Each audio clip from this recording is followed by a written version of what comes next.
Saudara, perburuan polisi terhadap Kopda Muslimin, anggota TNI yang jadi dalang percobaan pembunuhan sang istri telah berakhir. Tak mendekam di balik jeruji, Kopda Muslimin diduga mengakhiri hidupnya dengan menenggak racun.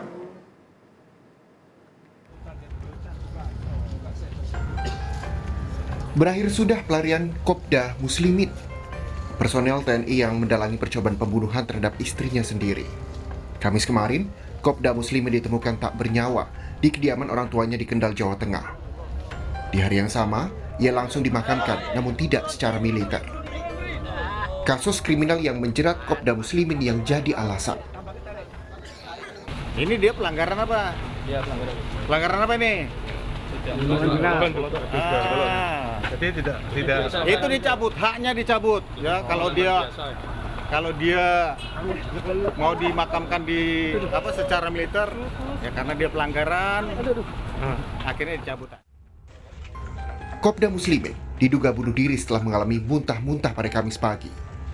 Orang tua Kopda Muslimin sempat meminta anaknya untuk menyerahkan diri saat ia datang ke rumah untuk meminta maaf.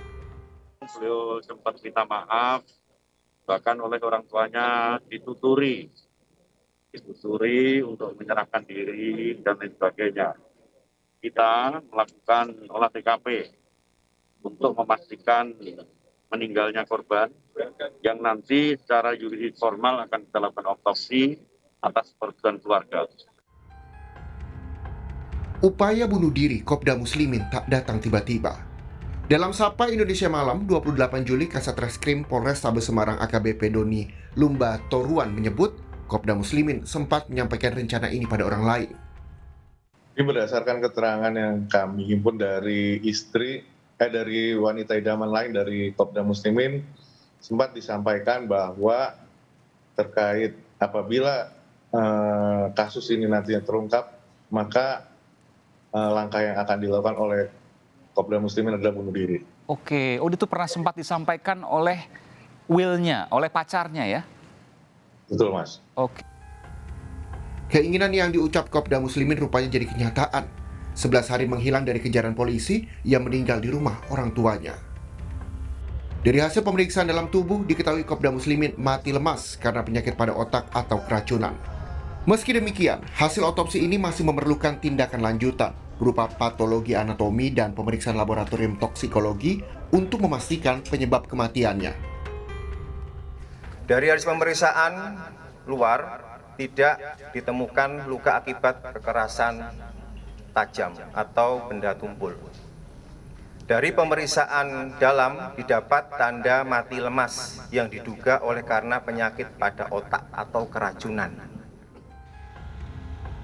Perbuatan Kopda Muslimin yang berniat membunuh sang istri membuat kaget Abidin, salah seorang kerabat. Abidin mengetahui kasus percobaan pembunuhan hingga 4 kali oleh Kopda Muslimin dari media sosial. Maksudnya sama keluarga itu gimana? Baik-baik aja ya? Baik-baik aja ya? Sering komunikasi ya sama keluarga gitu?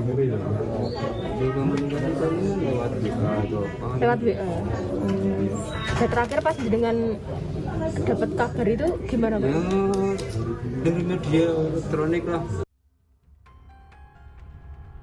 Percobaan pembunuhan istri Kopda Muslimin, Rina Wulandari, terjadi pada 18 Juli 2022.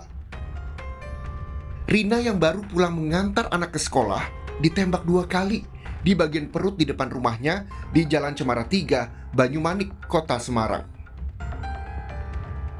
Diketahui Kopda Muslimin menyewa 5 pembunuh bayaran dengan imbalan 200 juta rupiah. Tanya ke kamu, suruh habisin, nembak ke bagian apanya? Kepala. Nah, terus waktu balik dan jemput kenapa nembak perut? Nggak tega, Pak. Nggak tega? Yes. Karena alasannya? Nggak tega? Lalu tetap ditembak, berarti kan tega? Motif asmara dan adanya perempuan idaman lain diduga kuat yang jadi alasan Kopda Muslimin gelap mata hingga tega mencoba menghabisi nyawa sang istri. Bahkan sampai 4 kali. Polisi masih melanjutkan penyidikan meski otak pembunuhan istri TNI telah meninggal. Tim Liputan, Kompas TV. Kita akan langsung menuju Kendal, Jawa Tengah. Sudah ada jurnalis Kompas TV Danang Prakosa. Saat ini ada di kediaman orang tua Kopda Muslimin. Danang, selamat siang. Setelah tewasnya Kopda Muslimin di rumah orang tuanya, bagaimana situasi di sana? Iya, Pak Sialis, pasca dimakamkannya Kopda Muslimin di tempat pemakaman desa setempat di Desa Trompo, Kabupaten Kendal, Jawa Tengah. Hari ini suasana desa dan rumah dari orang tua Kopda Muslimin terlihat lengang dan sepi, berbeda jauh dengan hari Kamis kemarin di mana puluhan anggota TNI dan Polri berjaga-jaga dari awal pintu masuk gang hingga rumah orang tua Kopda Muslimin. Hari ini suasana terlihat sepi sekali dan warga juga masih melakukan aktivitas seperti biasanya. Ini dari rumah orang tua Kopda Muslimin terlihat sepi, beberapa kerabat terlihat keluar masuk, tetapi sangat sepi sekali. Rumah dari orang tua Muslimin juga ditutup rapat, dan ketika kita ingin mencoba meminta keterangan dari keluarga menolak karena masih terlihat shock dan tidak percaya dengan kejadian yang menimpa dari anaknya tersebut. Demikian.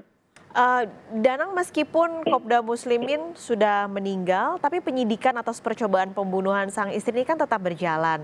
Nah, apakah orang tua Kopda Muslimin nantinya akan diperiksa? Karena orang terakhir yang ditemui Kopda Muslimin adalah orang tuanya. Sejak pagi kemarin hari Kamis, tim gabungan dari TNI Polri terus melakukan penyidikan dan meminta keterangan dari orang tua Kopda Muslimin di dalam rumah. Dari pagi hingga sore hari, polisi terus keluar masuk untuk meminta keterangan dari warga korban, termasuk orang tua dan bapak dan ibu Kopda Muslimin. Bahkan dari sore kemarin waktu pemakaman dari Kopda Muslimin di pemakaman desa, orang tua korban hanya datang melihat untuk menyolati dari jenazah, tapi dari orang tua Kopda Muslimin tidak ikut mengantarkan jenazah ke dalam liang lahat atau pemakaman setempat. Hingga siang ini juga orang tua dari Kopda Muslimin juga masih berada di dalam rumah dan belum ada juga kelanjutan apakah akan diminta keterangan lanjutan. Dari keterangan polisi juga belum ada kabar apakah akan ada keterangan lanjutan. Meski demikian, hingga siang ini juga tidak ada satupun anggota kepolisian maupun dari TNI ada di rumah dari orang tua Kopda Muslimin, dan suasana juga sudah sangat sepi dan seperti biasa. Sekali. Terima kasih, Danang Prakosa melaporkan kondisi langsung dari Kendal, Jawa Tengah.